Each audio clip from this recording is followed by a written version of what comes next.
ವೀಕ್ಷಕರೇ ನಮಸ್ಕಾರ. ಇವತ್ತಿನ ವಿಡಿಯೋಗೆ ಸ್ವಾಗತ.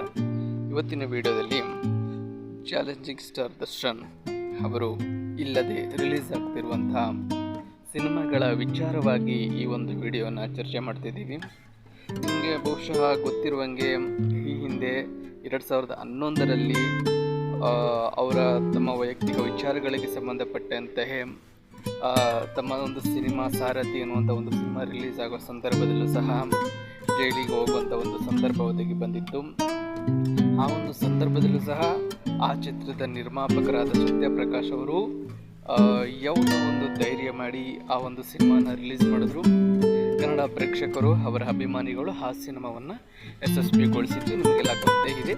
ಈಗ ಅದು ಇತಿಹಾಸದಲ್ಲಿ ಉಳಿದಿದೆ. ಈಗ ಇದೇ ರೀತಿಯ ಇನ್ನೊಂದು ಸಂದರ್ಭ ಒದಗಿ ಬಂದಿದೆ.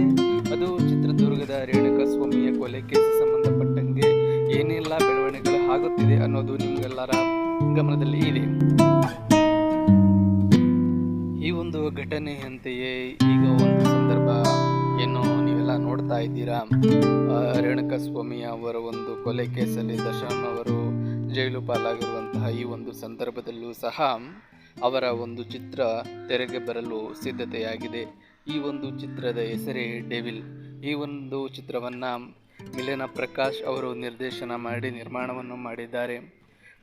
ದರ್ಶನ್ ಅವರು ಹೊರಗಡೆ ಇದ್ದಿದ್ದರೆ ಈಗಾಗಲೇ ಆ ಸಿನಿಮಾ ತೆರೆಗೆ ಬರಬೇಕಾಗಿತ್ತು. ಏನು ಕಾರಣ ಅನ್ನೋದು ಬಹುಶಃ ನಿಮಗೆ ಎಲ್ಲರಿಗೂ ಗೊತ್ತಿರುವಂಥ ವಿಚಾರವೇ. ಒಂದು ಸಿನಿಮಾ ಮಾಡುವುದು ಎಷ್ಟು ಕಷ್ಟ ಅನ್ನುವಂಥ ವಿಚಾರ ನಿಮ್ಮಲ್ಲಿ ಹಲವರಿಗೆ ಗೊತ್ತಿರಬಹುದು.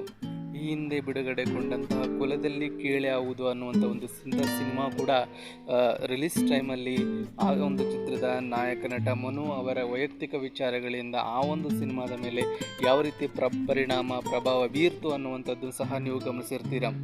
ಈಗ ಇಲ್ಲೂ ಸಹ ಆ ಥರದ್ದೇ ಒಂದು ಸಂದರ್ಭ ಬಂದಿದೆ. ಈ ಒಂದು ಚಿತ್ರದ ಭವಿಷ್ಯ ಏನಾಗಬಹುದು ಅಥವಾ ಇದನ್ನು ಯಾವ ರೀತಿ ಪ್ರೇಕ್ಷಕರು ತೆಗೆದುಕೊಳ್ತಾರೆ ಅನ್ನುವಂಥ ವಿಚಾರಗಳನ್ನೆಲ್ಲನೂ ಕಾದು ನೋಡಬೇಕಾಗಿದೆ. ನಟ ನಟಿಯರ ವೈಯಕ್ತಿಕ ವಿಚಾರಗಳು ಏನೇ ಇರಲಿ, ಅದು ಕೋಟ್ಯಾಂತರ ರೂಪಾಯಿ ಬಂಡವಾಳ ಹಾಕಿ ನಿರ್ಮಾಣ ಮಾಡಿದಂಥ ನಿರ್ಮಾಪಕರಿಗೂ ಹಾಗೂ 10 ಕನಸುಗಳನ್ನು ಕಂಡು ಆ ಒಂದು ಚಿತ್ರವನ್ನು ನಿರ್ದೇಶನ ಮಾಡಿದಂಥ ನಿರ್ದೇಶಕರಿಗೂ ಇವರ ಒಂದು ವೈಯಕ್ತಿಕ ವಿಚಾರಗಳು ಆ ಒಂದು ಸಿನಿಮಾದ ಮೇಲೆ ಯಾವ ರೀತಿ ಪ್ರಭಾವ ಬೀರದೆ ಇರಲಿ ಅನ್ನುವಂಥ ಒಂದು ವಿಚಾರವನ್ನು ಹೇಳೋದಕ್ಕೆ ಇಷ್ಟಪಡ್ತೀವಿ ವೀಕ್ಷಕರೇ. ಈಗ ಈ ಡೆವಿಲ್ ಚಿತ್ರ ಏನು ಬಿಡುಗಡೆಗೆ ಸಿದ್ಧತೆಯಾಗಿದೆ, ಈ ಒಂದು ಸಿನಿಮಾಗೆ ಪ್ರೇಕ್ಷಕರು ಯಾವ ರೀತಿಯ ಪ್ರತಿಕ್ರಿಯೆಯನ್ನು ಕೊಡುತ್ತಾರೆ ಅನ್ನುವಂಥ ಒಂದು ವಿಚಾರವನ್ನು ಕಾದು ನೋಡಬೇಕಾಗಿದೆ ವೀಕ್ಷಕರೇ. ದರ್ಶನ್ ಅವರು ಇಲ್ಲದೆ ಬಿಡುಗಡೆಯಾಗುತ್ತಿರುವಂತಹ 2ನೇ ಚಿತ್ರ ಇದಾಗಿದೆ ಎಂಬುದನ್ನು ಹೇಳಲಾಗಿದೆ ವೀಕ್ಷಕರೇ. ಈ ರೀತಿಯ ಸಿನಿಮಾ ವಿಚಾರಗಳಿಗೆ ಸಂಬಂಧಪಟ್ಟಂತಹ ಇತರ ಎಲ್ಲ ಮಾಹಿತಿಗಳಿಗಾಗಿ ಈ ಒಂದು ನೂತನ ವಾಹಿನಿಯನ್ನು ಸಬ್ಸ್ಕ್ರೈಬ್ ಮಾಡಿ, ಶೇರ್ ಮಾಡಿ. ಧನ್ಯವಾದಗಳು.